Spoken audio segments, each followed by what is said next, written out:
Doctor Ramesh और alien की कहानी। डॉक्टर रमेश एक कामयाब वैज्ञानिक थे। उनकी हर रात तारों के नाम होती थी। एक दूरबीन और एक कप कॉफ़ी, यही उनकी दुनिया होती थी। डॉक्टर रमेश हर रात तारों के रहस्यों को खोजते। एक दिन डॉक्टर रमेश नासा की एक रिसर्च पढ़ रहे थे। रिसर्च में किसी दूसरे ग्रह के बारे में बताया गया था, जहां तापमान 50 डिग्री और वातावरण काफ़ी शुष्क था। धरती से उसकी दूरी कई प्रकाश वर्ष दूर थी। क्या वाकई हमारी धरती से बाहर कोई दुनिया है? क्या वाकई कोई प्रजाति है जो हमसे तकनीक में आगे है, या ये सिर्फ मेरा भ्रम है? कहते हैं जहां जिज्ञासा होती है वहीं से एक नए आविष्कार का जन्म होता है। डॉक्टर रमेश एक ऐसी मशीन बनाने का सोचते हैं जो उस ग्रह की प्रजाति से संपर्क साध सके। वो अपने काम में लग जाते हैं। कई महीनों की मेहनत के बाद डॉक्टर रमेश मशीन बनाने में कामयाब हो जाते हैं। मशीन की डिज़ाइन पियानो के कीबोर्ड जैसी थी, जिसमें 3 बटन थे। पहला ऑन ऑफ, दूसरा संदेश भेजने का और तीसरा संदेश प्राप्त करने का था। अब प्रयोग कामयाब हो, इसी आस में डॉक्टर रमेश मशीन शुरू करने का सोचते हैं। जैसे ही वो मशीन शुरू करते हैं, मशीन से अलग अलग तरह की रोशनियां निकलनी शुरू हो जाती हैं।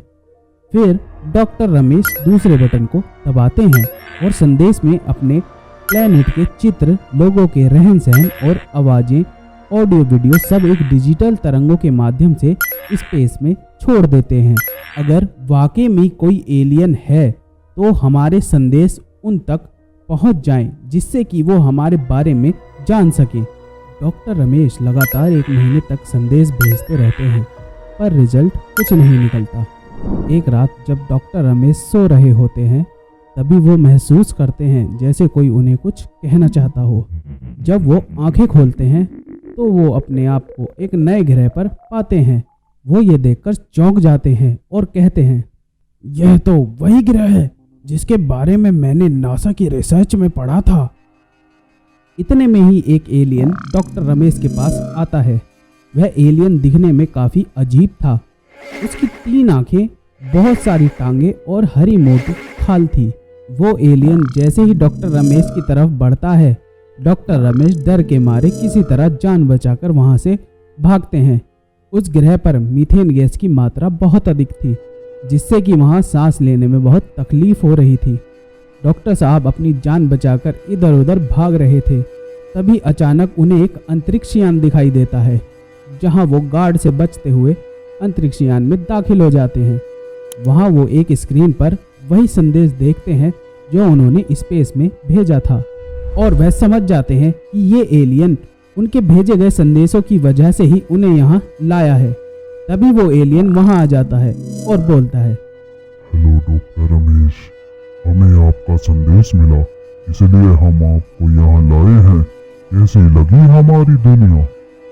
डॉक्टर रमेश डर के मारे कुछ कह नहीं पाते, इसलिए वो फिर भागने का प्रयास करते हैं।